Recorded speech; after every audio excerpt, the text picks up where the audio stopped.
"You have a gentle hand for a stranger," she said, and the Duke of Loftgrave, kneeling in the straw in a stable boy's rough linen with a curry comb in his fist, nearly forgot the game he had come to play. "Most men who work with horses learn to be hard. You are not hard at all." He kept his head bent over the gelding's flank so she would not see his face too plainly, and he made his voice lower and rougher than his own. "A horse remembers a hard hand, miss. It never forgets it. Kindness it remembers longer." "Yes," Jocosa Fenchurch said softly, as though he had said something remarkable. "Yes, I have always thought so too." He had meant only to watch her. He had meant to stand in the shadow of the great stone arch that led into the stable court of Loftgrave and observe, from a safe and cynical distance, the young woman his aunt had summoned across 3 counties to be looked over like a mare at market. He had told himself he would learn everything he needed to know in an afternoon. He had not expected her to walk straight to him across the wet cobbles, to crouch down in her plain grey travelling gown without a thought for the hem of it, and to speak to him, a supposed servant, a nothing, a boy who mucked stalls, as if his opinion were worth the having. Bevan, 7th Duke of Loftgrave, had spent 38 years learning exactly how much most people's warmth was worth. It was worth precisely as much as his title, his rent rolls, and the acreage of his park. He had watched women arrange their faces into tenderness the instant they learned who he was, and let the tenderness fall away the instant they thought themselves unobserved. He had watched men bow to the height of his coat and sneer at the breadth of his back when they believed him gone. He had grown, over the long grey years, into a man who trusted of a coat more than the words of a mouth, and who had decided, coldly and finally, that he would never in his life be able to tell whether a woman loved the man or the dukedom, and so would likely never marry at all. His aunt, Lady Marchbanks, thought otherwise. His aunt had schemes. It was she who had written to the Fenchurches. It was she who had described, in a letter Bevan had read with mounting weariness, a gentlewoman of good but fallen family, orphaned young, raised by a clergyman uncle, without fortune but not without breeding, a girl, in short, of no consequence whatever except that she was said to be uncommonly kind. Lady Marchbanks had a theory about kindness. She believed it wore better than beauty and lasted longer than wit, and that her nephew, who was neither poor nor patient, needed exactly such a wife to thaw him before he froze the whole estate solid. Bevan had read the letter and laughed without any humour in it. Kind, he had thought. They are always kind until they are duchesses. Then he had folded the letter, and instead of doing the sensible thing, instead of receiving Miss Fenchurch in his own drawing-room in his own fine coat and playing out the tired charade of courtship, he had done a mad thing, a thing he could scarcely afterward explain even to himself. He had told his valet to say nothing.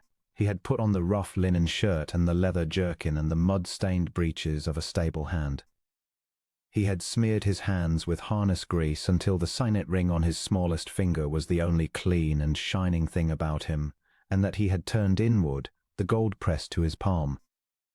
And he had gone down to the stable court to wait for her, telling himself it was an experiment, telling himself it was cold science, telling himself he only wished to see how the celebrated Miss Fenchurch behaved toward those who could do nothing for her, when she believed no duke was watching. Let her show me her real face, he had thought. Let me see the woman under the manners, and then I shall know. He had not counted on the manners being the same as the woman. She had arrived that morning ahead of her small trunk, set down from the mail coach at the lodge, and walked up the long avenue rather than wait. Because he learned this later, she had not wished to trouble anyone to send the gig for her.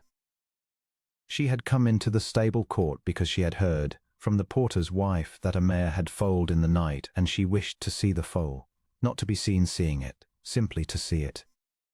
She had asked the first person she found him whether she might, and she had asked as though the answer truly rested with him. If the master would not mind, she had said. The master, Bevan had said from behind his grease and his rough voice, is not here. That was true enough. The master was kneeling in the straw in front of her, and he was not, in any sense that mattered, present at all. Now she stayed crouched beside him, watching his hands move the comb along the gelding's coat in long, patient strokes, and she said, "What is his name?" "This one, Merlin."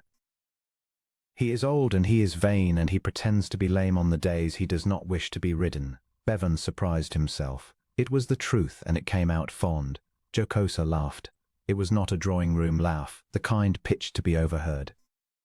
It was low and quick and real, and it startled the gelding, who tossed his head, and she put out one bare ungloved hand at once, not to him but toward the horse, murmuring nonsense to settle him. Bevan watched her hand. It was not a fine lady's hand. There was ink on the side of one finger and a small old scar across the knuckles, and the nails were cut short and plain. It was a hand that had done things. "You should not stand so close in that gown," he said, testing her, sharpening his voice a little to see if she would flinch from a servant's forwardness. "You'll ruin it. There's muck enough on this floor to spoil a better dress than that one."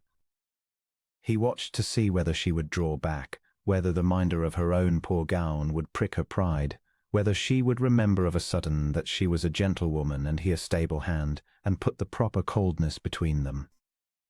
She only looked down at her gown, and then up at him, and something rueful and unashamed crossed her face.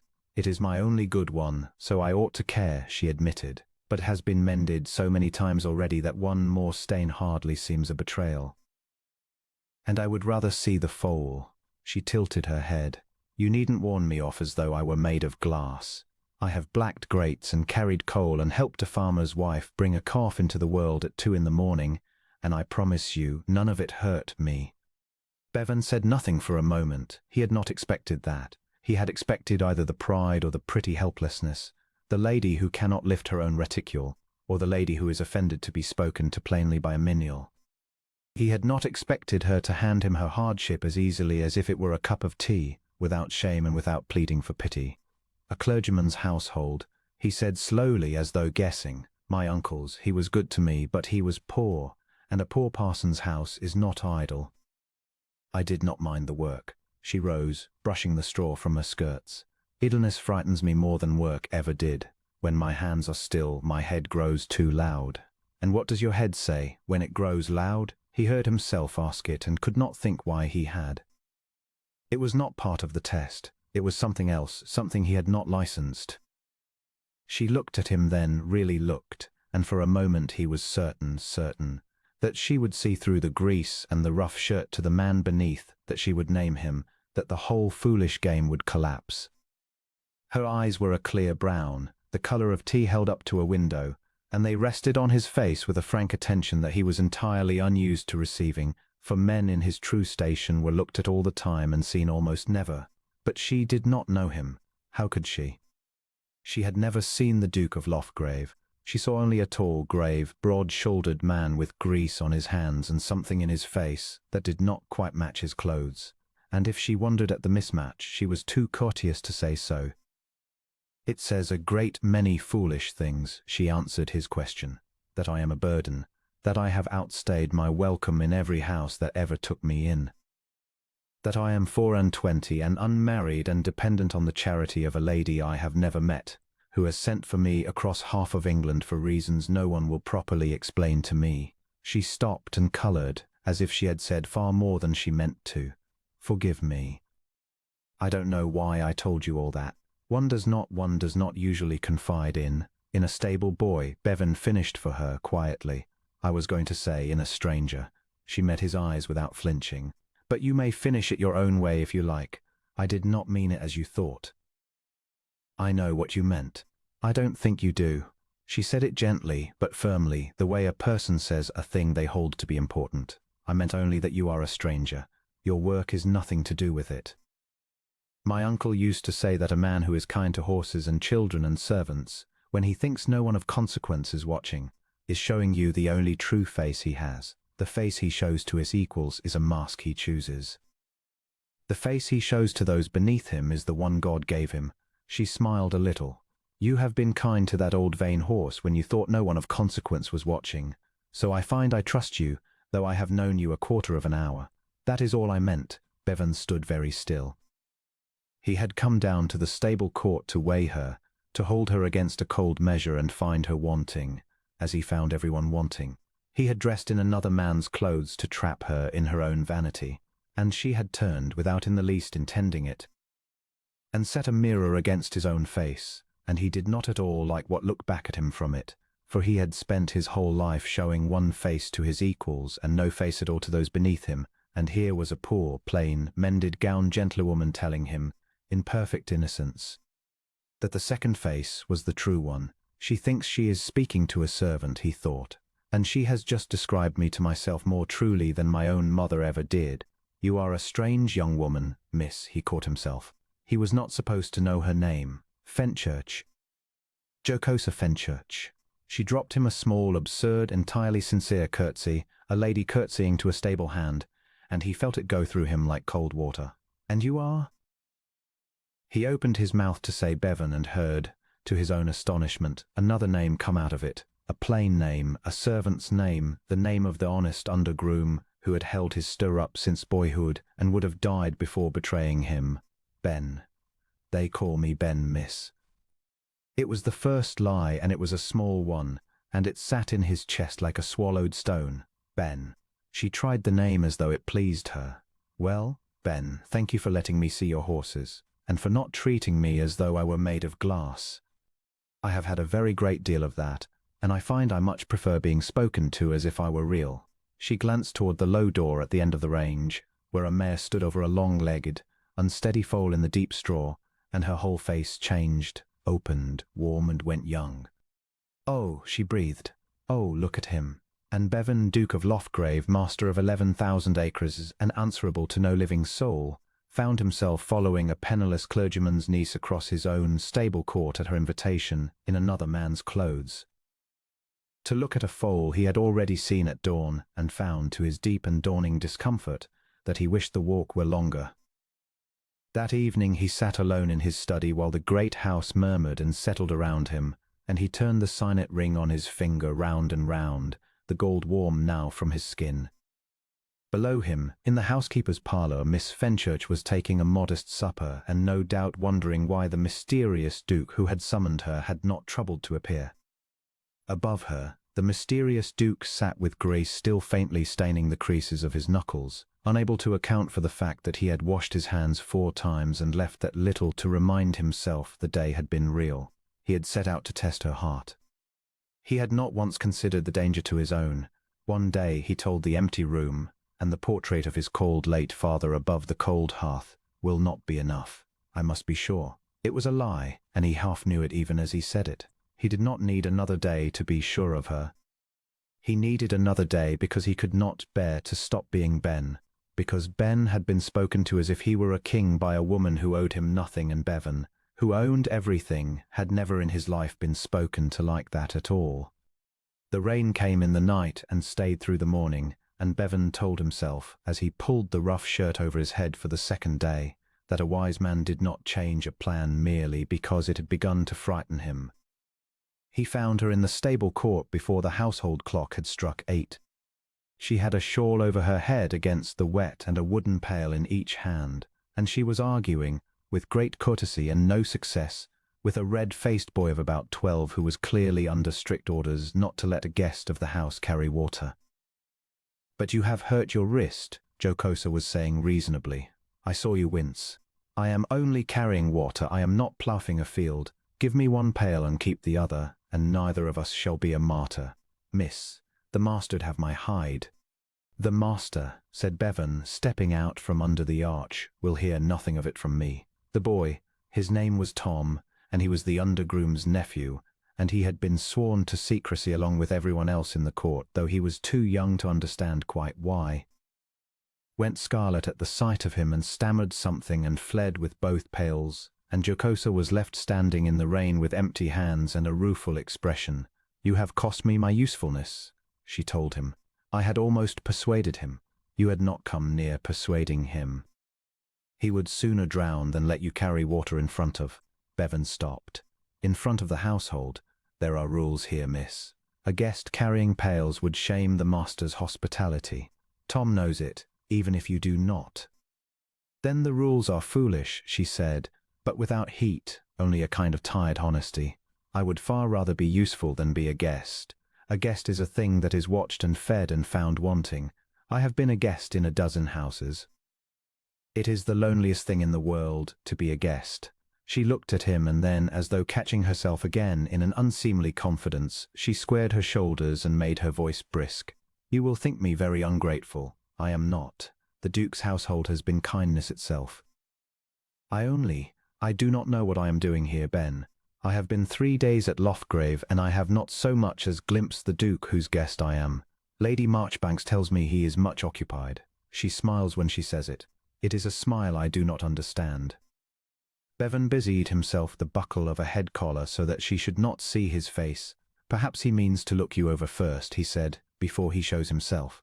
Great men are cautious. Then he is a coward, Jocosa said, so simply that it stopped his hands on the buckle. I beg your pardon. I know one is not to say such things of a duke, least of all to his own servant and least of all in his own yard. But it is true, is it not? If a man summons a woman across half of England to be looked at, the least he owes her is to be looked at in return. To hide and watch and weigh her while she does not know she is weighed, there is no courage in that. There is no honor in it. A brave man stands in front of you and lets you see him and takes his chances the same as you must. The buckle came free in his hands. He did not remember unfastening it. You judge him harshly, he managed, for a man you have never met. I judge no one I have never met. I only describe the shape of the thing he is doing. She sighed and the anger went out of her, and what was left underneath it was not anger at all, but something forlorn. The truth is I am not angry with the Duke. I have no right to be. He owes me nothing. I am nobody. I am angry with myself for hoping. Lady Marchbanks' letter half promised me, no, it promised nothing.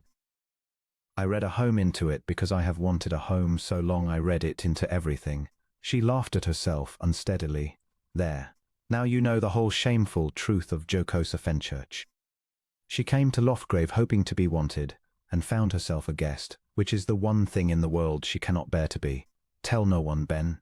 You are the only person here who has spoken to me as if I were a person, and I have repaid you by weeping in a wet yard. Go and see to your horses.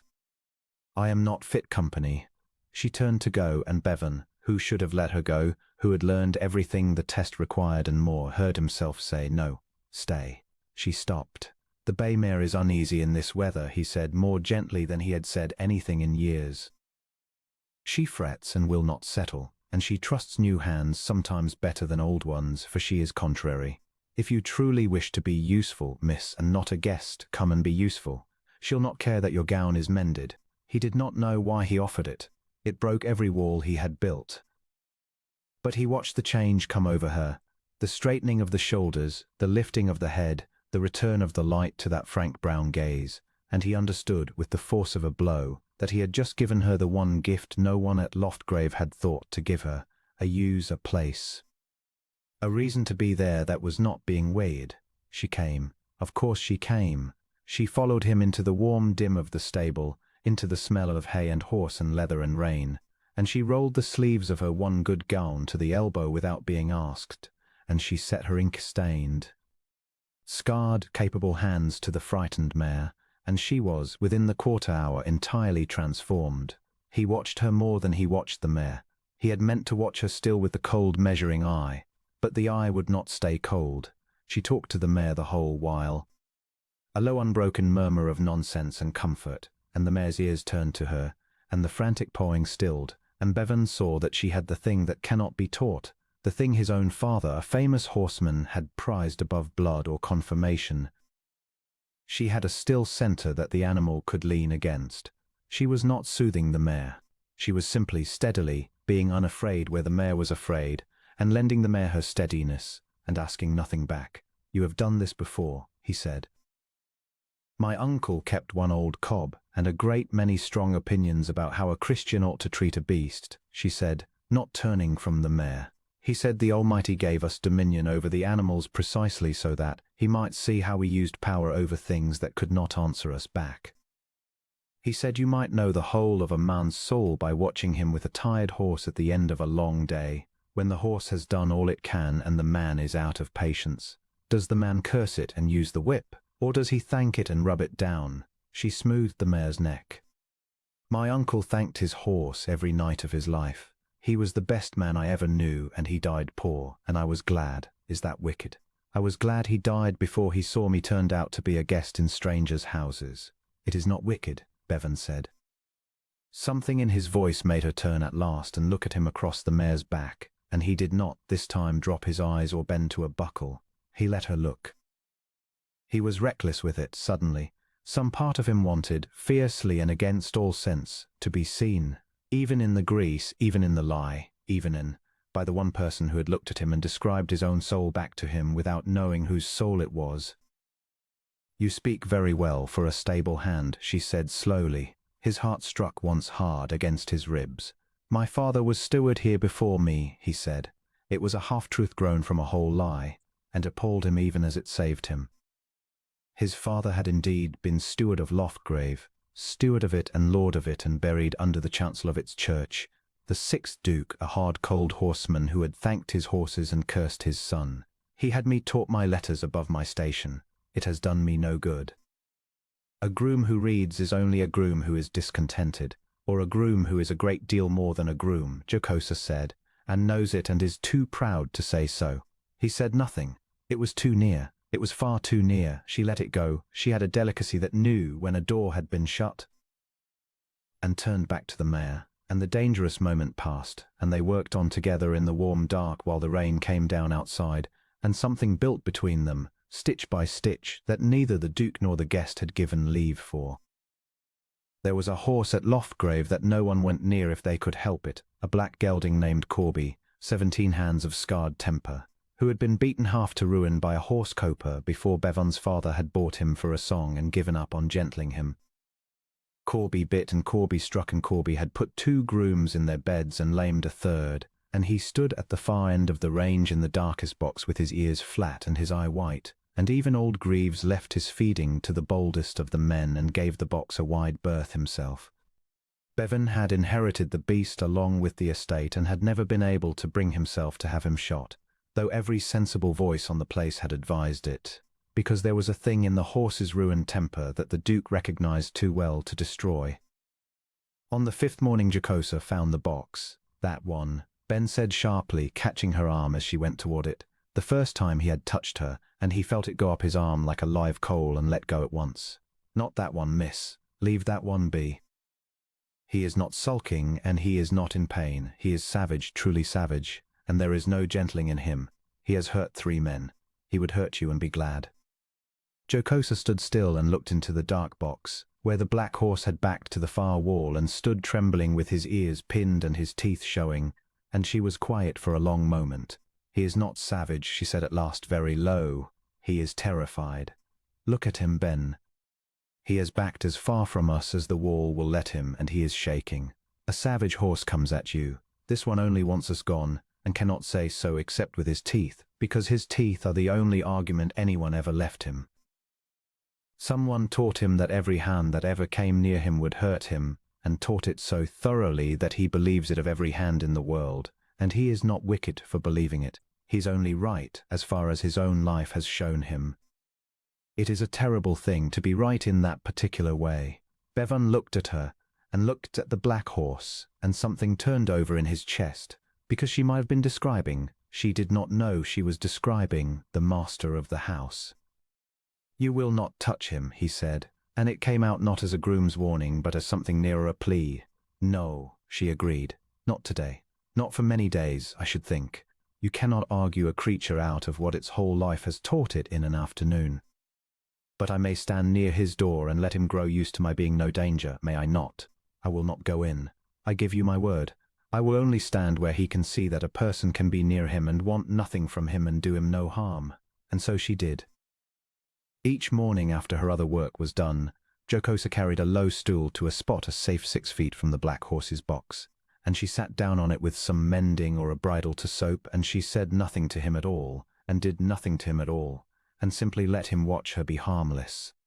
The first day Corby stood pinned to the far wall the whole while. The second day he came a little forward and pinned his ears and stamped, and she did not so much as look up. The third day he put his scared black head over the door and lipped at the air where she was, and she went on soaping her bridle and hummed under her breath, and did not reach for him. On the 7th day the great ruined beast stretched his neck the whole length of the door and, very cautiously, as if it were a thing that might yet prove a trick, laid his muzzle for one instant against her bent shoulder, and Jocosa held perfectly still, and let him, and did not turn and did not grab, and after a moment the horse drew back to his corner again, but with his ears forward, and stood watching her with an expression Bevan had never seen on that particular face in all the years he had owned it. "You see," Josa said softly, still not looking round, though Bevan knew she knew he was there. He was always there now. He only wanted to be certain I would not seize hold of him the moment he offered. Everyone he ever met seized hold of him. That is the whole of what was done to him. Every kindness anyone ever showed him had a rope in the other hand. He does not fear pain half so much as he fears the reaching hand that says one thing and means another. But if you are patient, and if you never once lie to him with your hands, he will come to you in the end. They always come, if you never lie to them. It only takes a great while with the badly frightened ones, and you must be willing to be still a long time and ask for nothing. She soaped the bridle. "I have all the time in the world, and nothing anyone wants of me. I am the very person for a horse like this. We are a good match, he and I, two creatures no one has any use, learning to trust a little at the far end of the yard." Bevan stood in the shadow of the range with his heart going like a struck bell, and he thought, "I lie to her with my hands every single day. I am kind, and I mean another thing. I am exactly the reaching hand she describes, that says one thing and holds a rope in the other. And she is teaching the horse and me and herself, all in the one lesson, and she does not know she is teaching me at all." He could not have said, in that moment, which of the two frightened black-eyed creatures at the end of the yard she was gentling, the gelding or the Duke. He knew only that he did not want her ever to stop. By the end of that week it had become a settled thing, though no one had settled it. Each morning early, before the great house was fully awake, Miss Fenchurch came down to the stable court, and each morning Ben the groom found some honest task for her hands, and they worked and they talked. She learned the names of all the horses and the histories of half of them. She learned to plait a mane and to pick out a hoof and to tell, by the set of an ear, which of the beasts was sulking and which was truly in pain. And Bevan learned that she hummed under her breath when she was happy and fell silent when she was thinking, learned that she gave away half her small meals to the yard cat and the molting hens, learned that she had a temper, quick and bright and quickly gone, and that it kindled only ever on behalf of someone else and never once on her own. He learned that she had been proposed to twice. Once by a fat widowed grocer who wanted an unpaid nurse for his mother, and once by her uncle's dreadful curate who wanted an unpaid nurse for the parish, and that she had refused them both, though it had cost her the last shreds of her security. "Because I would rather be a burden that is honest," she said, "than a wife that is a lie.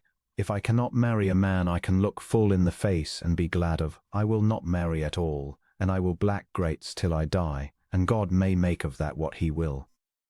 She said it lightly, scrubbing at a bit with a fistful of sand, and she did not see the effect it had on the man beside her. She did not see him go still.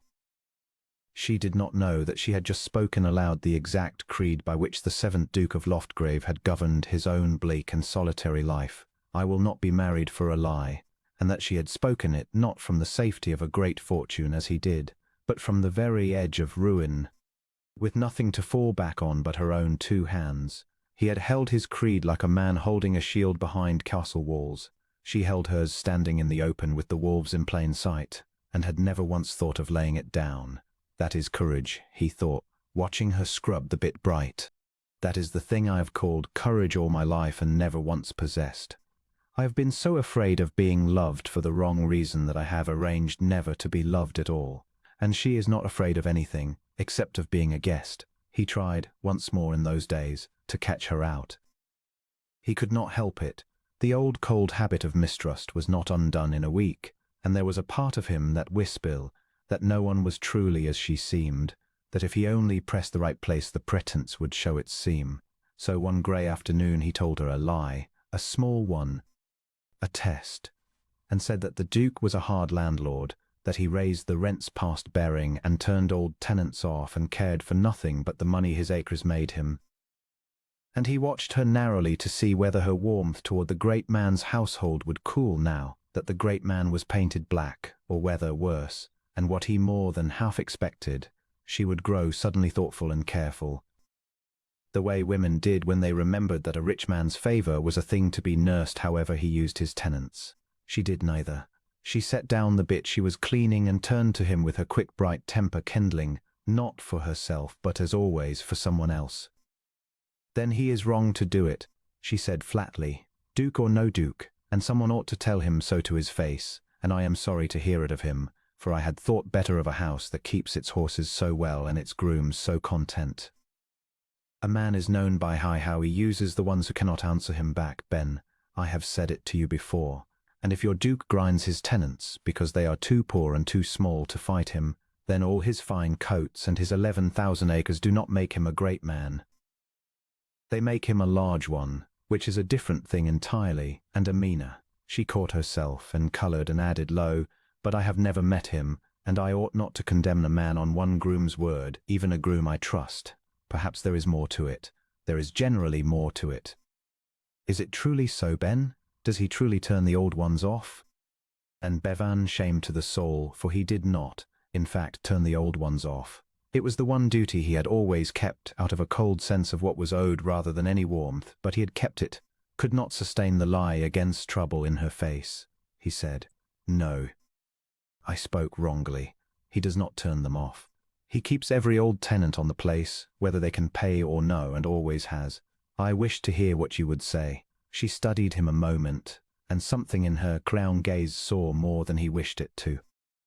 "You wished to hear what I would say," she repeated slowly. "You are forever wishing to hear what I will say, Ben. You set little traps in my path to see which way I will step round them. I have noticed it. I do not mind it. A careful man is no bad thing, and you have been hurt somewhere, I think, and learned to test people before you trust them, and there is no crime in that. But you might simply ask me, you know. Whatever you wish to know of me, you have only to ask it plainly, and I will tell you plainly, for I have nothing in me worth the hiding, and I am a very poor liar besides. You need not lay traps, not for me. I am the least dangerous person you will ever meet." She picked up the bit again. "Save your traps for people who deserve them." Bevan turned away and pretended to see to her head collar so that she should not watch the blood go out of his face. She had caught him. Not the whole of it, not the great lie, the name, the coat, but the habit of the thing, the testing, the trap-laying. She had seen it clear and named it kindly and forgiven it in the same breath, and asked him only in return to trust her enough to ask her plainly, and he could not. That was the horror of it, growing in him day by day. She asked so little and gave so much, and the one small thing she asked, that he be plain with her, was the one thing his whole disguise forbade. "You are staring, Ben," Jocosa said, without looking up. "It is very rude in a groom to stare at a lady. Whatever would the Duke say?" "The Duke," said Bevan, "would say the groom has better taste than the Duke deserves." She laughed at that, thinking it a jest, and flicked a spray of sand at him, and he laughed too, really laughed. A sound so unfamiliar in his own throat that it half startled him, and for one clean, unguarded moment he was neither the Duke nor Ben, but only a man laughing with a woman in the sweet-smelling dark, and he thought, with a plunging certainty that frightened him more than any danger of the estate ever had, "I am going to have to tell her, and when I tell her, this will end. She will look at me, and she will not see Ben any longer, and I will have killed the only true thing I have ever had, with my own 2 hands, for the sake of a test she passed on the first afternoon." But he did not tell her, not that day. He was a coward, exactly as she had named the Duke a coward, and he knew it, and he told himself only that one more day would make him sure, knowing now that it was a lie and choosing it anyway, because the truth would cost him her, and he was not yet ready to pay. On the 7th evening Bevan learned that she had begun to teach the groom boy his letters. He came upon them by accident later than his usual hour, when the yard was blue with dusk and the swallows were going over. Jocosa sat on the mounting block with a stub of chalk and a broken slate she had begged from the housekeeper, and young Tom sat at her feet in the last of the light with his tongue between his teeth, laboriously copying his letters. And she was praising his crooked bee as though he had illuminated a psalter. "He wishes to be a head groom one day," she told Ben, when he came near, "and a head groom must keep the corn accounts, and a man cannot keep accounts who cannot read the figures. So we are learning. He is very quick. He had his own name by Tuesday and half the alphabet by Friday, which is faster than I managed at his age, and I had a parson at my elbow. Miss says, Tom put in, glowing, as how there's no work in the world I might rise to, if I've my letters. She says a poor man with his letters is halfway to any door in England. So he is, said Jocosa. It is the truest thing my uncle ever taught me, and I am glad to give it away, for it is the one kind of wealth that grows the more you scatter it. She looked up at Ben, and there was chalk on her nose, and the plain dear face was lit from within in a way that had nothing to do with the failing light. You look at me strangely, Ben. Have I done wrong? I did ask Greaves' leave, and Tom's own hour is his own. I would not steal a boy from his work. You have not done wrong, said Bevan, in a voice he had to steady. He was thinking of the corn accounts of the Loftgrave home farm, which were kept badly by a paid steward who despised the men under him. And he was thinking that this penniless woman had done more in 1 week for the future of one of his own servants than he, the master of all their futures, had troubled to do in 9 cold years of owning them. You have not done wrong at all. Go on. I only came to see the black horse settled. He watched them a while from the shadow, the woman with chalk on her nose, the boy with his crooked letters, the two of them heads together over a broken slate in the lost blue light, and he thought about the kind of great house this was, and the kind it might be, and the difference between them. And the difference was her.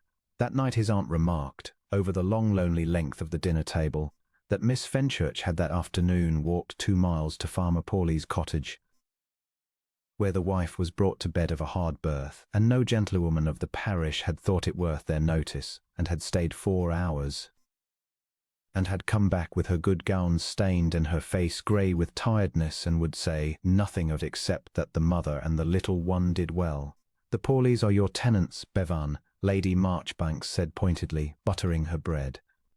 Your tenants, whom that girl walked 2 miles in the cold to nurse, having been 3 days under your roof and never once met you. One does begin to wonder which of you is the more the great lady of Loftgrave, the Duchess who has never come, or the beggar maid who came and could not sit still while a tenant suffered. She had said it to needle him, not knowing how near the truth she cut, and Bevan had said nothing, and had gone up afterward and stood a long while at his window looking down the dark avenue toward the Pawleys' distant cottage, and had felt, for the first time in his cold life, ashamed of his own idleness in a way no sermon had ever made him feel. His aunt cornered him on the 9th day, in the long gallery where the dead dukes hung, and she did not trouble to be gentle about it. Bevan, Lady Marchbanks said, I am not a fool, and I will thank you not to treat me as one. Where do you go before dawn each morning in clothes I should be ashamed to give a scarecrow? And do not tell me you are inspecting the drains. You have not inspected a drain in your life. He had known this reckoning must come. He looked down at his aunt, a small, upright woman of 70 with his own family's black eyes and none of his family's chill, and he found, rather to his surprise, that he did not wish to lie to her. I have been in the stables, he said, as a groom. Miss Fenchurch believes I am the undergroom. She calls me Ben. Lady Marchbanks was silent for the length of 3 portraits. Then she said, well, and then she said I had wondered why the child seemed almost happy when I have given her nothing but a cold house and my own poor company. She has been happy in the stables. With you. Her mouth worked. Bevan, what have you done? I meant to test her. The word sounded uglier in the gallery than it had in his own head. You wrote to me that she was kind. Everyone is kind, aunt, when there is a dukedom in the room. I wished to see her kindness when there was nothing in the room to be got. So I put on another man's coat, and I stood where she could get nothing from me, and I watched. And what did you learn? His aunt asked, very low. That she is kinder to a stable boy who can do nothing for her than most women are to the men they mean to marry. That she carried water for an injured lad against orders. That she gives her supper to the cats. That she refused 2 proposals and a comfortable future because she would not marry a lie. That she is, his voice did an unfamiliar thing, he mastered it. That she is the bravest person I have ever stood beside, and she does not know it, and she thinks herself a burden and a nobody, and every day I do not tell her who I am, I add another stone to a wall that is going to fall on both our heads. Lady Marchbanks looked at her nephew for a long moment, and something in the old shrewd face softened almost past bearing. Then tell her, she said. Tell her today, Bevan. Every hour you wait, the reckoning grows heavier, and the girl grows dearer, and the fall grows longer. Tell her before someone tells her for you. And if she cannot forgive the deceit, then you will have deserved it, his aunt said, not unkindly, and you will bear it. But I do not think she will fail to forgive a man who dressed as a servant, because he had been too often loved for his acres and never once for himself. That is not a story that hardens a good heart against you, Bevan. That is a story that breaks it open. If she is what you say she is, she will grieve the lie and forgive the man in the same breath. But you must be the one to tell her. Do you hear me? You must never, ever let her find it out from another mouth. He heard her. He meant to obey her.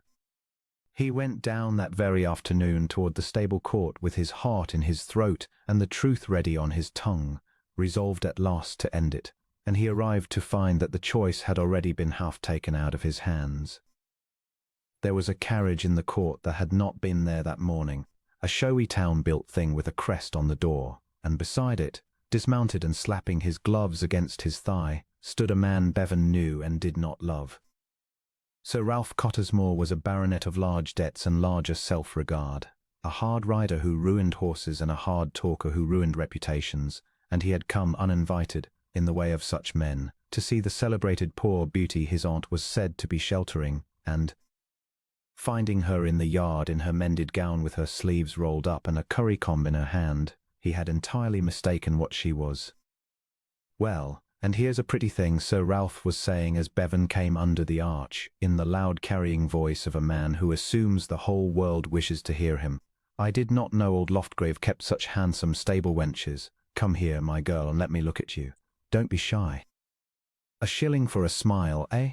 2 for a— You are mistaken in me, sir, said Jocosa. Her voice was perfectly steady and perfectly cold, and she did not move toward him 1 inch. I am a guest of this house, not a servant of it, though I should not think one owed you the less courtesy for being the second rather than the first. Either way, I will thank you to keep your shillings and your looks to yourself. Sir Ralph laughed, delighted, disbelieving. A guest? In that gown? Come, come, I like a girl with spirit, but I don't like a liar. What's your name, then, guest? Fenchurch. And yours? That I know whom to avoid. The baronet's face darkened. He was not a man accustomed to being answered, least of all by a woman in a patched dress. And Bevan saw his gloved hand tighten and his weight shift, and Bevan was already moving. But before he could reach them, before the Duke could cross his own yard, young Tom the groom boy, with more heart than sense, had stepped between the baronet and the lady and said, in a voice cracking with fright and defiance, You leave the lady be, sir. She's under the master's roof. You leave her be. Sir Ralph struck him. Not hard, a backhanded cuff, the careless blow a bad-tempered man deals a dog that has got underfoot. But Tom was small and the cobbles were wet, and he went down, and there was blood at the corner of his mouth. And Jocosa Fenchurch did a thing that Bevan, Duke of Loftgrave, carried in his heart for the rest of his life. She did not scream. She did not run for help. She dropped to her knees on the wet stones beside the fallen boy, in her one good gown, without a thought. And she gathered him up against her and pressed her own sleeve to his bleeding mouth and looked up over his head at the baronet with an expression on her face that Bevan had seen on the faces of very few people, and on the face of no woman ever, an expression of such total, blazing, fearless contempt that Sir Ralph actually took a step back from it. He is a child, she said, and her voice shook, not with fear but with fury held on a leash. He stepped between a lady and a bully because no one had taught him a bully is too great to be answered. He was braver in that one moment than you have been in the whole of your life, sir, and you have repaid him with a blow because he is small and you are large, and there was no one here you thought could make you pay for it. She rose, keeping the boy behind her, and she was perhaps 5 feet and 4 inches of penniless orphan in a ruined dress, and she faced the mounted baronet's whole world without 1 inch of retreat. You will get back into your fine carriage, and you will leave this house, and you will not come into it again. And if you have a particle of shame left in you, which I doubt, you will spend the drive home wondering how a man comes to be 40 years old and afraid of nothing in the world except a child who is not afraid of him. The court was very still. The rain had stopped. Somewhere a horse stamped and blew, and into that stillness Bevan stepped forward, out of the shadow of the arch, in his rough shirt and his harness grease, and he put himself between Jocosa and Sir Ralph, and he said, in a voice that was not Ben's voice at all, that was all at once and past all disguising, the voice of a man who has commanded since birth and expects the earth to obey, "You heard the lady, Cottesmore. Get out." Sir Ralph stared at him. There was a moment, a long, teetering, dangerous moment, in which the baronet's eyes went from the grease on the groom's hands to the iron in the groom's face and simply could not make the two agree. "Who the devil," he began, "are you to speak to me, a groom, a common—" "I am the man who is telling you to leave," said Bevan, and he did not raise his voice, and it was somehow more terrible than any shout. "Before I forget that I am dressed for the stable, and remember only that you struck a child in my yard. Go. Your horses are better than you, and I will not have you spoil their tempers by keeping them standing while you find your courage." Something in it reached even Sir Ralph. Perhaps it was the bearing, perhaps it was the certainty, perhaps it was only that a coward always knows a master when he meets one. However the master is dressed, the baronet went. He climbed into his showy carriage with a great deal of bluster about insolence and dismissals and letters he would write, and he drove out of the court of Loftgrave, and he did not, in fact, ever come into it again. And Jocosa turned to Ben, her eyes still bright and her breast still heaving with the last of her anger, and said, "Where did you learn to speak like that?" Now, Bevan thought, now, here is the door his aunt bade me not let another open. It is standing open of itself. Tell her now. But Tom was bleeding, and Tom was crying now that the danger was past, the delayed sobs of a frightened brave child, and Jocosa's attention had already gone back down to him, her arms around him, her voice scoffed again. All the fury poured out, and only tenderness left, and the moment, the perfect, terrible, God-given moment, closed over like water, and Bevan let it close. In the army he lied, hating himself. "I soldiered before I came back to the horses. You learned to make bad men leave." "I am glad you did," she said simply over the boy's dark head. "I am glad you were here." And then, looking up at him with her whole heart in her plain honest face, she said the thing that undid him utterly, the thing that made the lie unbearable and the confession, for one more cowardly day, impossible. "I do not know what I should do in this cold, strange house, Ben, if you were not in it. You are the only friend I have made at Loftgrave. Whatever the Duke wants of me, and whatever comes of it, I shall always be glad I came, because I met you." He carried Tom up to the housekeeper himself, the boy light and shaking in his arms, and he saw the wound cleaned and bound, and he gave orders, as Ben could not have given them, and no one in that kitchen dared question, for they all knew who he was, that the boy should have 3 days by the fire and double rations and no work till he was mended. And then he went up alone to his study and stood a long time at the black window, looking down at the dim shape of the stable court where a poor gentlewoman had knelt in her only gown to shield a servant's child, and had faced down a brute for the honour of a boy who could do nothing for her, and had told a stable hand he was the only friend she had in the world. "She thinks she is nobody," he thought. "She thinks she is a burden and a guest and a woman of no consequence, and she has more nobility in her than every soul who has hung in that gallery for 300 years. I have been testing her. God forgive me. She has been the test, and I have been the one found wanting every single day." He resolved, standing there, that he would tell her in the morning. No task, no danger, no bleeding child, no perfect closing moment would stop him. He would go down in his own clothes, his own coat, his own name, and he would stand in front of her as she had said a brave man must, and let her see him and take his chances. He did not know, as he made that resolve, that his aunt's worst warning was already coming true in a corner of the servants' hall below him, that a housemaid with a loose tongue and a grudge had seen the master carry the boy in with her own eyes, and had put 2 and 2 together, and was even now whispering to another maid, who would whisper to another, that the fine strong groom Miss Fenchurch was so thick with was no groom at all, but the Duke himself, playing at servants for reasons the Lord alone knew. And wasn't it a shame, and wasn't it a scandal? And shouldn't someone tell the poor deceived young lady before she made a greater fool of herself? The truth was loose in the house, and Bevan, resolving upstairs to tell it gently and well, had no notion at all that it would reach her first, and cruelly, and from a stranger's mouth, exactly as he had been warned it must not. The storm came down on Loftgrave near midnight, and it came like an army. Bevan was still awake. He had scarcely slept since the affair in the yard, when the first great gust struck the house and set the casements shuddering, and he was on his feet and reaching for the rough coat before he had fully understood why. Some deep instinct bred into him from boyhood had heard, under the wind, the thin high note of a horse in terror, and no Duke of Loftgrave had ever yet lain warm in his bed, while a horse screamed in the dark. He came down through the sleeping house and out into the wild, wet night, and the stable court was a chaos of banging doors and streaming lantern light, and the deep frightened trumpeting of frightened animals. A shutter had torn loose and was cracking against the wall like a pistol, and half the horses had caught the panic of it, and old Greaves, the head groom, was doing what he could with 2 stable men, but they were 3 against a stable full of half-mad beasts and a storm that seemed on tearing the roof from over them all. And there, of course, was Jocosa Fenchurch, in a wrapper thrown over her nightgown and a shawl already soaked through, her hair down her back and her feet in a pair of pattens, standing at the head of the bay mare and holding her, while the great animal plunged and hauled and tried to climb her own stall in her terror. "Get back!" Bevan roared over the wind, striding toward her. "She'll break your arm. She'll kill you. Get back, Jocosa!" "She is more frightened than dangerous," Jocosa shouted back, not letting go, leaning her whole slight weight against the mare's plunging neck.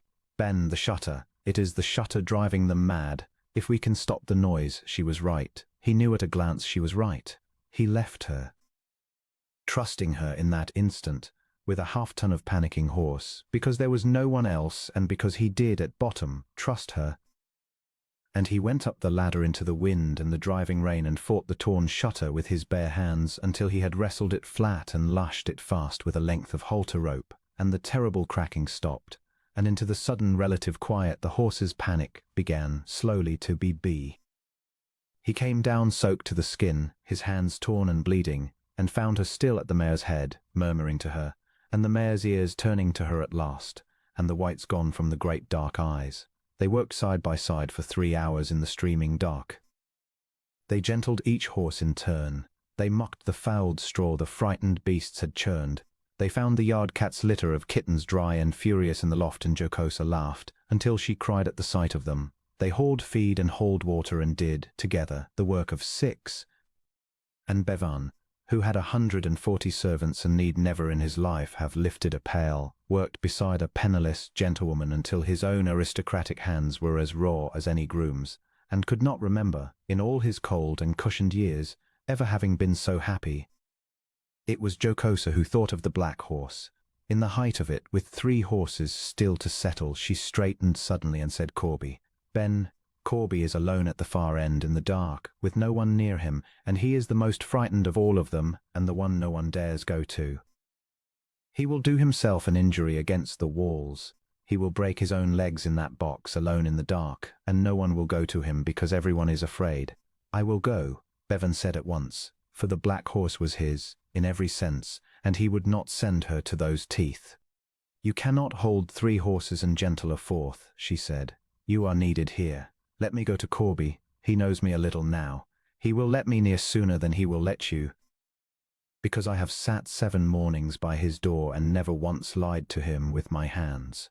And before he could forbid it, she had taken up a lantern and gone down the streaming dark of the range alone, to the box at the far end, where the ruined black horse screamed and plunged in his terror, and Bevan, working with his heart in his mouth and one ear always turned toward that far corner, heard her voice come faint under the wind, low, unbroken, asking nothing, the same nonsense she crooned to all frightened things, and heard, after a long and dreadful while, the screaming stop.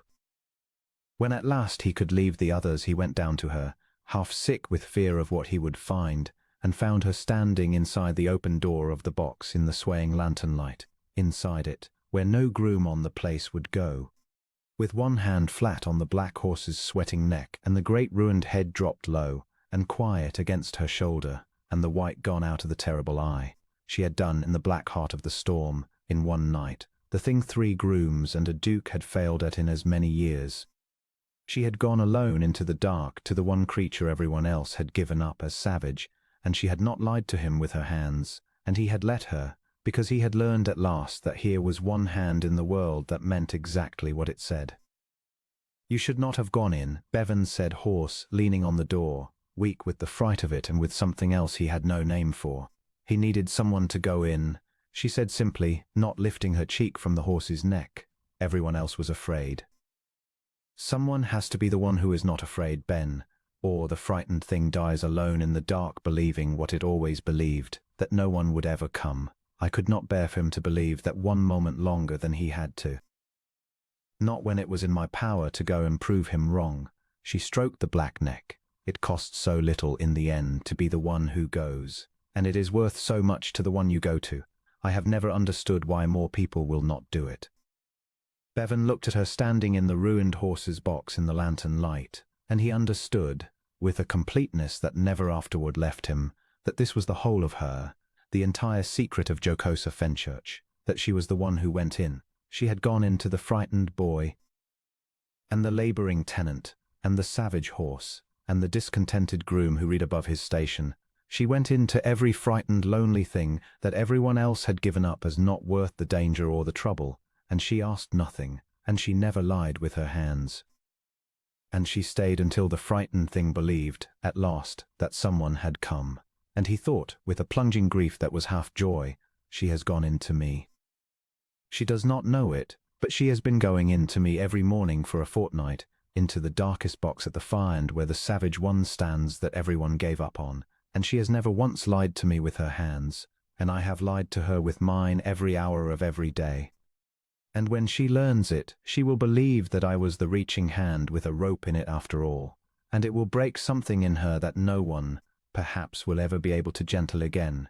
Near 3 in the morning the storm blew itself out, and the two of them sat together on an upturned trough in the tack room by a single lantern, both of them soaked and filthy and shaking with cold and the long-spent effort, and Greaves brought them each a tin cup of the servant's hot spiced ale, without a word, and went away again. And for a while they simply drank it and were too tired to speak. Then Jocosa said, into the small warm circle of the lantern light, "I have never in my life been so tired or so glad." "Is that strange?" "No," Bevan said. "It is the gladness of having been of use. You told me, that first morning, that a guest is the loneliest thing in the world. Tonight you were not a guest. Tonight this house needed you, and you answered, and you saved the bay mare's life, and very likely 2 others. There is no lonelier woman than an idle one, you said, and no." He stopped, because she was looking at him, and her eyes in the lantern light were very bright. "You remember everything I say?" she said wonderingly. "Yes," said the Duke of Loughgrave, past all pretense. "I remember everything you say." The silence after that was a different kind of silence. The lantern flame stood straight and gold between them in the still air. Somewhere behind the wall a horse sighed and shifted in the sweet-smelling dark, safe now and settling. "Ben," Jocosa said at last, very low, not looking at him now but down into her tin cup, "I am going to say a thing that a woman is not supposed to say. And I am going to say it because I am too tired to be prudent, and because I may never again in my life be brave enough, when I am gone from here. For I shall be gone soon. The Duke has not so much as shown me his face, and a woman cannot stay forever in a house whose master will not meet her. When I am gone from Loughgrave, I shall not remember the great rooms, or the fine dinners, or the Duke I never met." She drew a breath. "I shall remember this. I shall remember a stable and a storm and a man with torn hands who worked beside me all night and remembers everything I say. And I want you to know, before the world puts us back in our proper places, before I go away to be a governess or a companion or a burden in some other cold house, I want you to know that I have been happier at your side, mucking a filthy stall in a nightgown at 3 in the morning, than I have ever been in a drawing-room in my life, and that if—" She stopped. Her courage, so vast in the face of Sir Ralph, faltered here at the edge of her own heart. "If," Bevan prompted so gently it was scarcely a sound. "If you were to ask me," she said, in a rush, her chin up now and her cheeks flaming, "to black grates and carry water and gentle frightened horses at your side for the rest of my life, in a groom's cottage with an earth floor and 1 cracked window, I would say yes, Ben. I would say yes before you had finished asking. I know what I am. I know it is madness. I have no fortune and no prospects, and I am ruined already in the eyes of every sensible person for even saying such a thing aloud to a servant in a stable. But I have decided that I would rather have 1 honest hour of my own true life than 50 years of being a guest in other people's, and my true life, it seems, is here, with you. And I had to tell you, because you are the only man I ever met whom I could look full in the face and be glad of, and I said once that I would marry no one else, and I find I meant it more than I knew. She had done it. She had laid her whole heart down in the open, with the wolves in plain sight. Exactly as she lived, offered everything, kept nothing back, to a man she believed to be a penniless groom, choosing the man over every earthly good, choosing love over safety, choosing, without knowing it, precisely and completely and forever the thing the Duke of Loftgrave had despaired his whole life of ever being chosen for.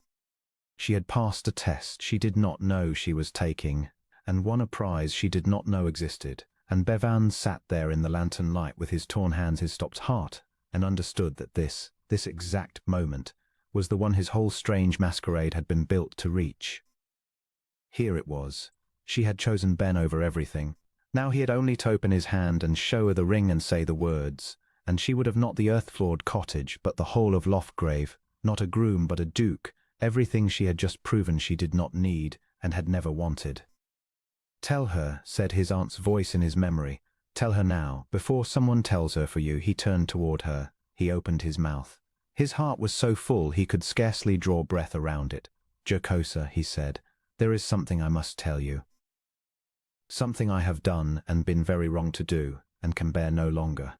My name is not," and that was the moment, that exact moment, with the truth finally on his lips and his happiness a hand's breadth away, that the tack-room door opened, and a white-faced housemaid stood in it with a candle guttering in her hand, having come to fetch Miss Fenchurch back to her bed before the scandal grew past mending, and having in her fright and a spite let slip, before either of them could stop her, the very words that Bevan had sworn no other mouth would ever speak. "Oh, miss," the maid burst out, "you must come away, you must come in. It isn't fitting, you sitting here half the night with him, and you not even knowing. The whole house knows it, miss. They've all been saying it. He's no groom, miss, he never was. That's the Duke himself you've been carrying on with. That's his Grace of Loftgrave playing at servants, and the shame of it. And you never told," and the candle shook. The maid's voice ran down into horrified silence, and Jocosa Fenchurch turned very slowly in the lantern light and looked at the man beside her, at his torn hands, at his soaked shirt, at the face she had thought she knew, and Bevan watched the truth go into her like a blade, watched the colour drain out of her cheeks and the light go out of her eyes, and something in her plain, honest, open face simply close, like a door, like a shutter torn from its hinge and lashed flat, and he knew, before she said a single word, that his aunt had been right about everything, and that he had lost, in the space of one candle's guttering, the only true thing he had ever had. "Tell me she is lying," Jocosa said. Her voice was very quiet and very steady, and it was worse than any scream. "Ben, tell me the girl is lying. Tell me you are Ben." She was already searching his face and already finding her answer there, and already, he could see, refusing to believe what she found. "Tell me." He could not tell her she was lying. He had sworn, at least, that he would never add that lie to the rest. He looked at her, and he could not make his voice work, and the silence went on one heartbeat too long, and that heartbeat told her everything. "Oh," said Jocosa Fenchurch, on a small broken exhalation, as though she had been struck, and she stood up from the upturned trowel, and set the tin cup down very carefully, and did not weep, and did not rage, and walked out of the tack-room past the frightened maid into the wet grey coming dawn, leaving the Duke of Loftgrave alone with a dying lantern and 2 tin cups, and the wreckage of the best hours of his life. She'd not come down to the stables at dawn. Bevan waited for her in the grey court with his heart in his mouth, though he knew she would not come, and when the clock struck 8, and then 9, and then 10, and the cobbles stayed empty, he went at last. Still in the groom's clothes, because he could not bear to put on the coat that had done all this, and knocked on the door of the little chamber in the east wing where they had lodged her. There was no answer. But he heard, through the panel, the small dreadful sound of a woman moving about a room with great and deliberate quietness, packing. "Jocosa." He set his forehead against the door. "Jocosa, I beg you, Let me speak to you. 5 minutes. I will stand out here the whole day if you will not, but let me speak to you. The movement stopped. For a long moment there was nothing at all. Then the door opened, not wide, only a foot, and she stood in the gap in her mended travelling gown, the one she had knelt in for the bleeding boy, and her small trunk stood packed and corded behind her, and her face was white and composed and terrible in its stillness. She had wept in the night. He could see that she had wept, and that she had finished weeping, and that what was left now was something harder and quieter than tears. "Your Grace," she said, and dropped him a curtsy, a full, correct court curtsy, the kind a nobody gives a duke, the kind she had never once given Ben, and the sight of it, the deliberate cruelty of it, was worse than any blow. "You will forgive me for not knowing you before. I am only a poor gentlewoman, and I could not be expected to recognize a duke in his costume," he said. "Jocosa, don't do that. Don't curtsy to me, for God's sake. But it is what one does, yours it not." Her voice did not rise, that was the worst of it. It stayed low and even and courteous, the voice of a well-bred woman doing exactly what is proper, and underneath it he could hear her heart breaking with a control that shamed him to his soul. One curtsies to a duke. One does not sit with him in a stable in one's nightgown and offer to. Her composure cracked just once on a single word, and she mastered it. One does not make a fool of oneself before a duke, but then I did not know he was a duke. That was rather the point of the exercise, was it not, Your Grace? That I should not know? Yes, Bevan said. He would not lie to her again, not by a word, not by a breath, whatever it cost. Yes, that was the point of it. I will not pretend otherwise to you. You have had enough of my pretending. His honesty seemed to take something out of her. She had braced for excuses, and he had given her none. For a moment the stillness of her face wavered. "Why?" she said, just that. Not a question, quite. A wound. "May I come in?" "No," as she stiffened. "No, you are right, I will not come in. I will say it here in the passage, where a servant might hear, since it is a servant's honesty I owe you and not a duke's convenience." He drew a breath. He had never in his life explained himself to anyone. Dukes do not explain, and he found the words came hard and plain and unpolished, and was glad of it, for polish was the last thing he had any right to. "I have been Duke of Loftgrave since I was 29. In the years since I have been courted, Jocosa, as you cannot imagine being courted, not I the man, but Loftgrave, the acres, the name, the rent rolls. Women have looked at me with love in their faces, and I have watched the same love go out like a snuffed candle the moment they thought I could not see. Men have bowed to my coat and cursed my back. I grew into a man who could not tell any longer whether a single soul on this earth felt one honest thing toward me that was not really felt toward my title. And I decided coldly that I never would be able to tell, and that I had therefore better never marry and never trust and simply freeze. I was very nearly frozen through when my aunt wrote to me of you. She was listening. She had not shut the door. He went on faster, before he lost the courage of it. She said you were kind. I did not believe her. I have never believed anyone kind. So I put on another man's coat and I went down to my own stable to catch you being false, to watch the celebrated Miss Fenchurch when she thought no duke was by, and see her real face, and prove to myself one more time that kindness is a coin women spend only where it will buy them something. That is the whole ugly truth of it. I dressed as a servant to trap you. I am not proud of it. I have never been less proud of anything I have done. And did you?" Jocosa asked, very low. "Catch me being false?" "No." His voice broke on it roughly, and he let it know. "I caught you carrying water for an injured boy against orders. I caught you giving your supper to the cats and the hens. I caught you kneeling in the mud in your only good gown to shield a servant's child from a brute twice her size, and facing that brute down without 1 inch of retreat, for the honor of a boy who could do nothing for you as long as he lived. I caught you telling a penniless groom that he was the only friend you had in the world, and the only man you could look full in the face and be glad of. I set out to catch you being false, Jocosa. And instead I stood in my own stable morning after morning and watched you be truer than any soul I have ever known, and somewhere in it, God help me, I stopped being able to bear the thought of becoming the Duke again in your eyes, because the moment I did, I knew you would look at me the way you looked at me last night, the way you are looking at me now." He swallowed. So I was a coward. My aunt bade me tell you days ago. I meant to tell you. I was telling you, last night, at the very moment that girl came in, I had begun to tell you. You may believe that or not as you choose. But I had let it go on too long already, and I have earned every particle of what you feel toward me now, and I will not insult you by pretending I have not. He took the ring then from where he had turned it inward against his palm, the heavy gold signet of the Dukes of Lofgrave, the one clean shining thing about him, and he held it out on his open hand, not offering it to her, only showing it, the proof of everything. The truth he had hidden turned inward against his own skin for 2 weeks like a coal. This is who I am, he said. This is the thing I hid from you. Bevan, Duke of Lofgrave. A man who was so afraid of being loved for the wrong reason that he made certain by his own cleverness of being loved for a lie instead. You offered your heart last night to a groom in a stable, Jocosa. You chose the poorest man in the yard over every good thing in the world. Do you understand what you gave me? You gave me the one thing I had decided I could never have. You loved the man, and not one thread of the title, because you did not know the title was there.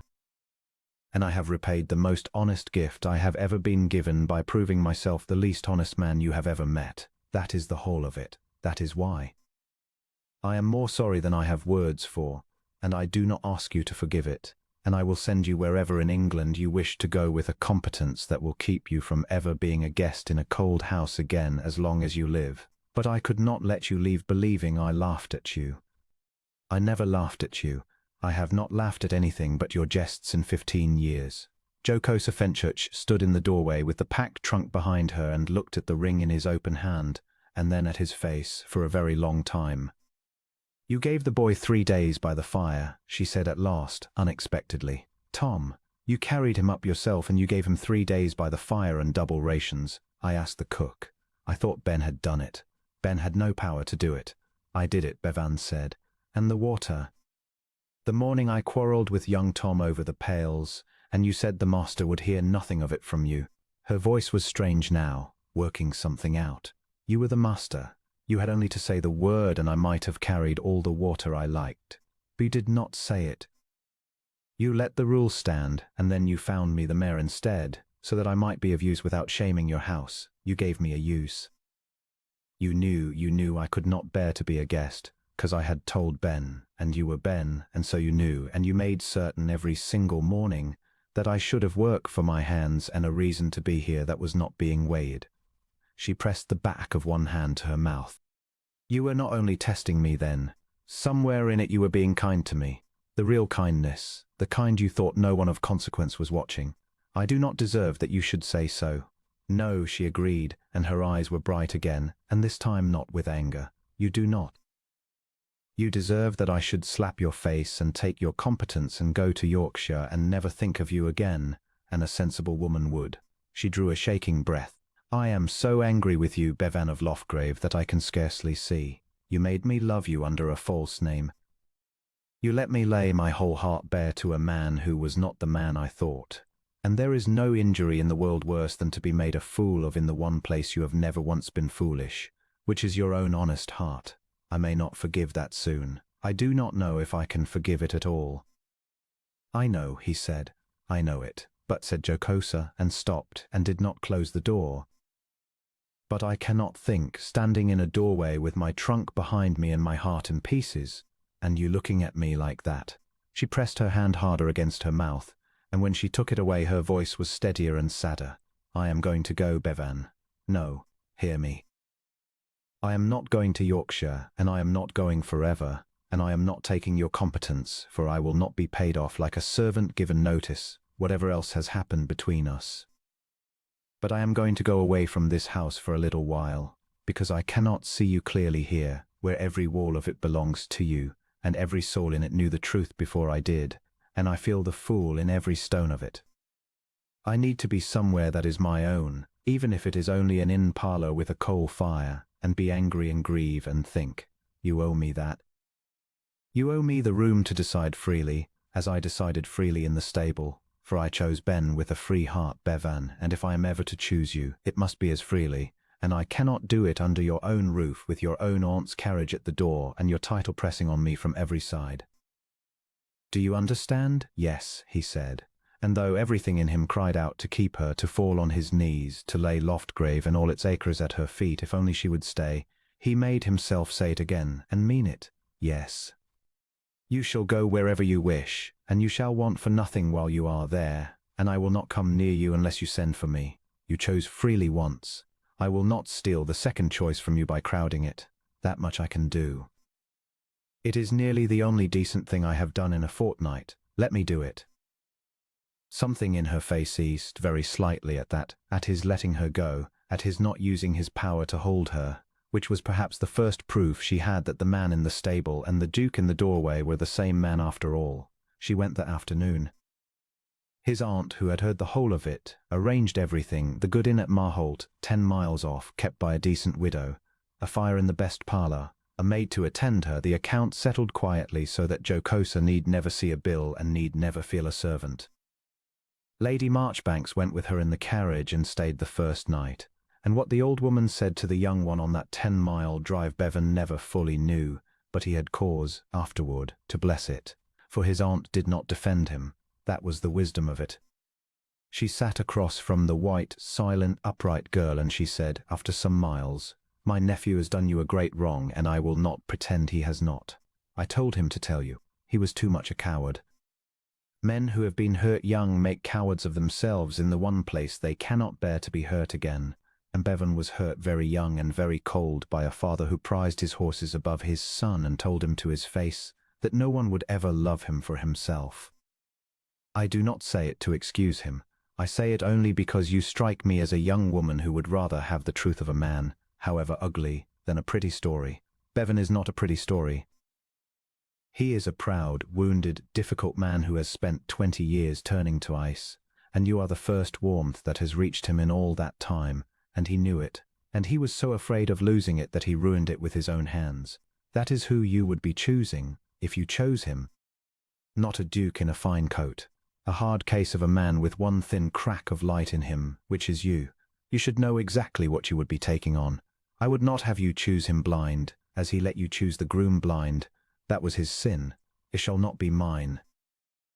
And then, it was said, the old woman had taken the girl's cold hand in both of hers, more gently. "But I will tell you one thing more, and then I will hold my tongue. In 38 years I have never once seen that boy laugh as I have heard him laugh this fortnight past. I have never seen him work with his hands, nor carry a hurt child, nor stand in the rain for a horse, nor come to the breakfast table with straw in his hair and something in his eyes I had given up hoping to see. You did that. Not his title, you never touched his title. The man. Whatever you decide, my dear, you should know that you have already done the thing he believed no living soul could do. You loved the man and not the name. It is only that he was too great a fool to let you keep on doing it in ignorance. Whether he is worth forgiving, only you can say. But he is worth the deciding. Of that much I am sure. Jocosa stayed at the inn at Marholt 11 days. Bevan did not go near her. It was the hardest thing he had ever done, and he did it. He put away the groom's clothes, and he put on his own coats, and he was the Duke of Loftgrave again in every cold particular, and he found that the coat which had fitted him easily all his life now sat on him like a suit of armour on a man who has learned, too late, that he would rather go bare. He did the work of the estate. He visited Tom, who was mending, and sat a while by the boy's fire and heard, with a strange full ache in his chest, the child say shyly that the lady had been ever so brave, hadn't she, sir? Ever so brave. He rode out each grey morning past the stable court, and could not bear to enter it, for every stone of it spoke to him in her voice, and every day he wrote to her, not to press her. He had promised not to press her. He wrote her one letter each day and sent it by a groom to the inn, and in the letters he said nothing of marriage, and nothing of title, and nothing of the wrong he had done, which he had said once and would not cheapen by repeating.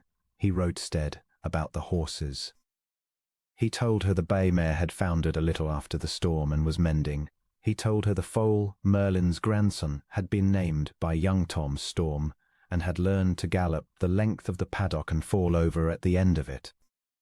He told her the yard cat's kittens had opened their eyes, and that one of them, a small furious tabby, put him in mind of a certain lady facing down a baronet, and that he had not been able to help keeping it, and it now sat on his study desk and ruined his letters, and he enclosed, in evidence, a sheet with a single small ink-smudged paw print on it and nothing else.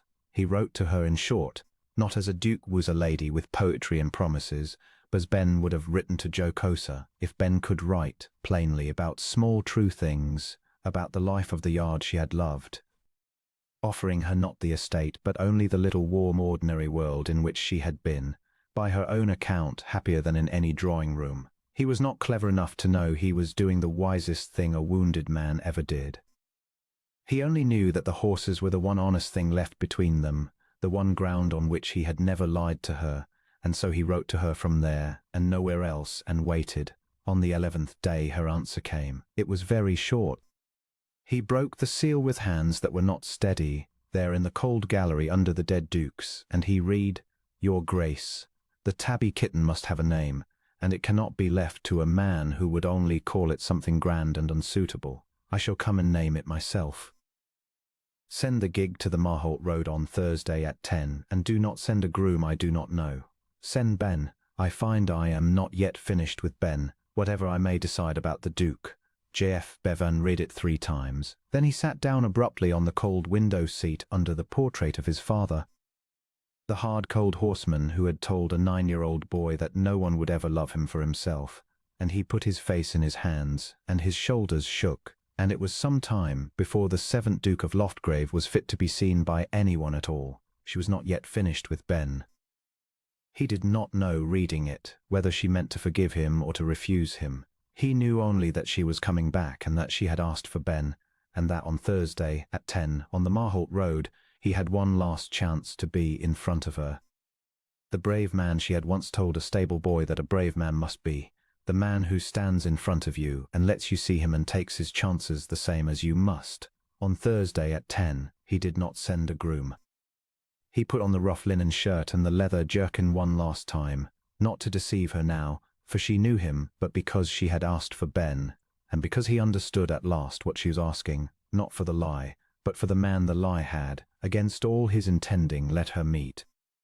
He drove the gig himself to the Marholt Road alone in the pale autumn morning, and he waited at the crossroads with his heart going like a hunted thing, and he watched the coach come and stop and set her down. She came toward him across the wet grass in her mended grey gown, with her small trunk left behind at the inn, left behind, he saw, and his heart turned over, and she stopped a few feet from the gig and looked up at him, at the rough shirt, at his face, and neither of them said anything at all for a moment, in the enormous quiet of the empty road.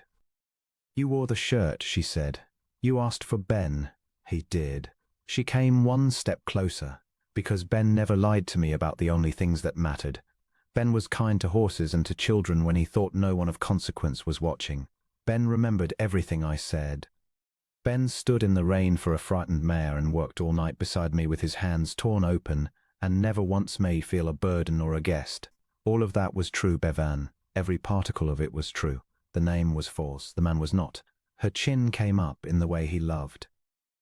"I have been 11 days deciding whether I could forgive a man who let me love him in ignorance.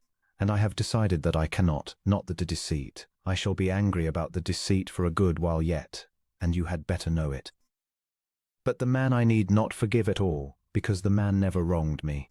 The man is the one I chose in the stable, with a free heart, and I find that I choose him still, out here on an open road with my eyes wide open and your title in plain sight and nothing hidden between us at all. I choose the man. I always chose the man. It only took you a fortnight and a great deal of grief to let me know his real name."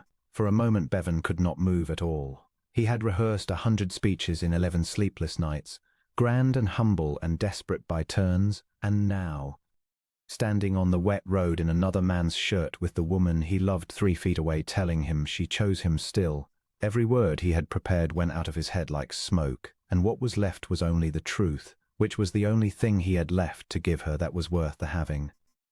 He got down from the gig. He did not do it as a duke hands himself down from a carriage. He did it as Ben would have done it, quickly, and he came and stood in front of her on the level ground, not above her, and he took off no hat because he wore none. And he did the thing she had once told a stable boy a brave man must do. He stood in front of her and let her see him, all of him, and took his chances the same as she must. Joseph Fenchurch, he said, and his voice was rough and low and entirely his own now. Neither the Duke's cold command nor Ben's borrowed drawl, only the voice of a man with one thin crack of light in him, and that light standing in front of him in a mended grey gown. I have nothing to offer you that you have not already refused. You would have taken a groom with an earth floor and one cracked window. I know it, for you told me so, and it is the proudest thing that has ever been said to me and will be to my dying day. So I cannot tempt you with Loftgrave. You do not want Loftgrave. You never wanted it. That is the whole reason I am able to ask you at all. He drew a breath that shook. But I have a stable full of horses that already love you better than they love me, and a kitten that is ruining my correspondence. And a boy named Tom who thinks you the bravest lady in England and is not wrong, and an aunt who has taken you into her heart, and will make my life a misery if I let you go. And I have a house that has been cold for 38 years, and has been warm for a fortnight. And I know now which of those I would choose if I could keep only one. And I have myself a proud, difficult, wounded, dishonest man who has done you a great wrong and does not deserve you and knows it. And I am asking you, out here on an open road with nothing hidden and nothing false and no title between us but the one you can see with your own eyes, to marry that man. Not the Duke, the man. Ben, if you like. I will answer to Ben the rest of my life if he'll keep you looking at me the way you looked at me in the stable. Marry me, Joseph. I will spend every day I have left proving I am worth the forgiving. I have never in my life wanted to be worth anything before. Only for you. Only ever for you. Jocosa Fenchurch looked up at him, and her eyes filled, and this time she let them. You great fool. Unsteadily, tenderly, the way one speaks to a person one has decided, against all sense, to love. You did not have to give up Loftgrave. I never asked you to give up Loftgrave. I asked you to be honest, and to be kind, and to remember everything I say, and you were always those things. You only got the name wrong for a fortnight. She reached up, and she laid her ink-stained, scared, capable hand against his cheek. Against the face she had first seen bent over an old vain horse in the straw, and he turned his face into her palm the way the frightened mare had turned to her, the way everything frightened turned to her. Because she was the still centre a frightened thing could lean against, and she asked nothing back. Yes, yes, Bevan, I will marry the man. I would have married him in the stable, and I will marry him on the road, and I would marry him anywhere at all, because he is the only man I ever met whom I can look full in the face and be glad of. I told you I would marry no one else. I meant it more than I knew. He kissed her then. On the open road, in the pale autumn light, in his groom's shirt, and it was not a duke kissing a lady nor a servant daring above his station, but only two people who had found, against every expectation either of them had carried into the world, exactly one soul apiece who loved the true thing, and not the shape of it, and if the coachman, waiting 100 yards off, wondered why his Grace of Loftgrave was embracing a poor gentlewoman by the roadside dressed, like his own stable hand, his Grace of Loftgrave did not care, and would not have cared if the whole county had lined the road to watch. They were married quietly 6 weeks later, in the small grey church at Loftgrave where the 6th Duke lay under the chancel, the hard cold horseman who had told his son that no one would love him for himself, and had been wrong, and would never know how wrong. Bevan stood at the altar in his own coat this time, for she had told him she wished to marry the man exactly as he was, title and all, hiding nothing, and he understood at last that this was the whole of it. Not that she scorned the dukedom, but that she simply did not weigh it one way or the other when she looked at him, that Loftgrave was to her neither a lure nor an obstacle, but only a fact about the man she loved, like the colour of his eyes or the small scar the storm shutter had left across his knuckles, which she had bound herself with her own hands and kissed. Afterward, without being asked, Lady Marchbanks wept and pretended it was the draught. Young Tom, scrubbed pink and stuffed into a suit that Bevan had ordered made for him, held the ring on a cushion and did not drop it, though it was a near thing, and glowed for a week after with the honour of it.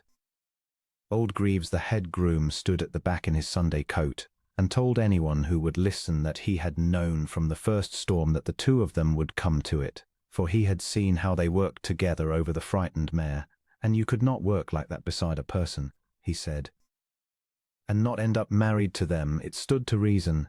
She did not become the sort of duchess the county had expected. She kept her early hours. She went down to the stables each morning as she always had, in an old gown kept for the purpose, and she plaited manes and picked out hooves and gentled the frightened ones, and the horses knew her step on the cobbles and turned their heads for her before ever she came through the arch. She carried water when she pleased, and no one dared tell the Duchess of Loftgrave she might not, though Tom, grown now into a grave undergroom who worshipped the ground she walked on, generally contrived to take the heavier pail before she could reach it. She gave her breakfast to the cats.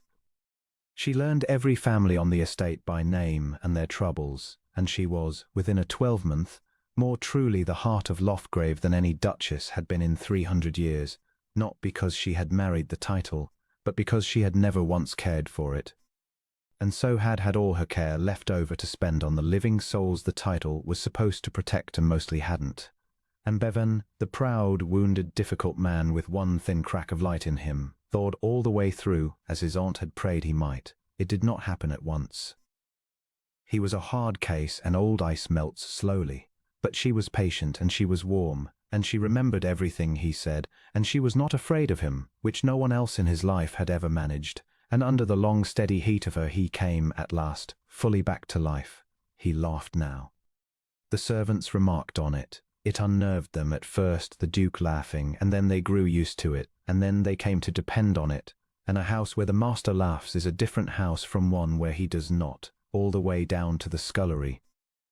He never again wore the groom's shirt to deceive anyone, but he wore it still, sometimes on the coldest early mornings, to muck-a-storb his wife with his own 2 hands, because he had discovered, late and at great cost, and forever grateful, that the happiest hours of his life were the ones he had spent as the poorest man in his own yard, doing honest work beside a woman who had loved him when he had nothing, and was no one and could give her nothing at all.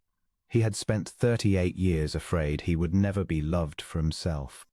He had gone to great and foolish and nearly ruinous lengths to arrange it, and he had, in the end, been given the thing he feared he could not have, not because he had earned it, for he had very nearly thrown it away, but because a penniless orphan in a mended gown had walked into his stable one wet morning and spoken to a stable boy as if he were a king, and had gone on speaking to him so day after day, until the stable boy became a king in truth, in the only way that ever finally mattered.